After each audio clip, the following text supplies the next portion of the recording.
Putinning yangi quroli ishga tushdi. Ukraina shoshilinch javob tayyorlamoqda. Bugungi urush maydonida yana bir muhim burilish kuzatilmoqda. So'nggi ma'lumotlarga ko'ra, Rossiya Ukrainaga qarshi hujumlarda reaktiv dvigatel bilan jihozlangan yangi turdagi shahid dronlaridan foydalanishni kengaytirmoqda. Harbiy mutaxassislarning aytishicha, bu dronlar oddiy vintli shahidlarga qaraganda ancha tez uchadi va ularni aniqlash hamda tutib qolish murakkabroq bo'lishi mumkin. Bu yangilik frontdagi vaziyatni diqqat bilan kuzatayotgan harbiy ekspertlar orasida katta muhokamalarga sabab bo'ldi.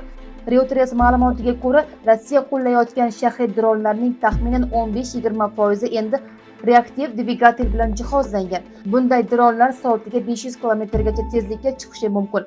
Bu esa havo hujumidan mudofaa tizimlari uchun javob berish vaqtini qisqartiradi. Ukraina ham bu tahdidlarga qarshi yangi yechimlarni ishlab chiqmoqda. Farinboro aviatsiya ko'rgazmasida ukrainalik ishlab chiqaruvchi kompaniyaning yangi P-1 Jetkel deb tutuvchi droni namoyish qilindi. Kompaniya vakillarining aytishicha, ushbu tizim tajriba sharoitida bir necha reaktiv shahid dronlarini urib tushirishga muvaffaq bo'lgan.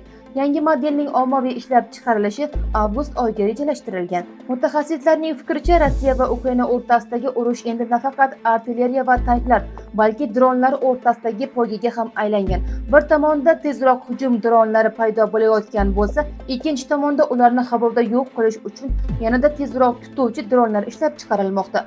Bu zamonaviy urushning yangi bosqichi sifatida baholanmoqda.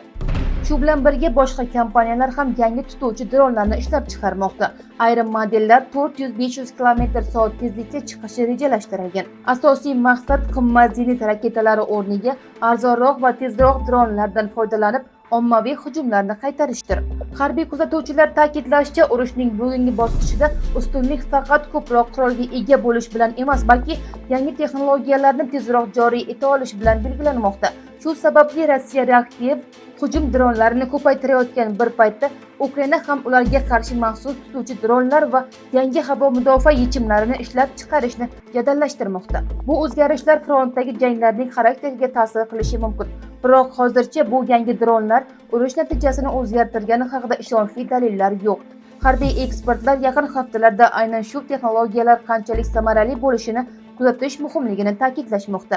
Sizningcha Rossiyaning yangi reaktiv dronlari urush taktikasini sezilarli darajada o'zgartiradimi? Fikringizni izohlarda yozib qoldiring. Agar sizga dunyodagi eng muhim va tezkor yangiliklar qiziq bo'lsa, maxfiy yangilik kanaliga obuna bo'ling. Xayr-salomat bo'ling.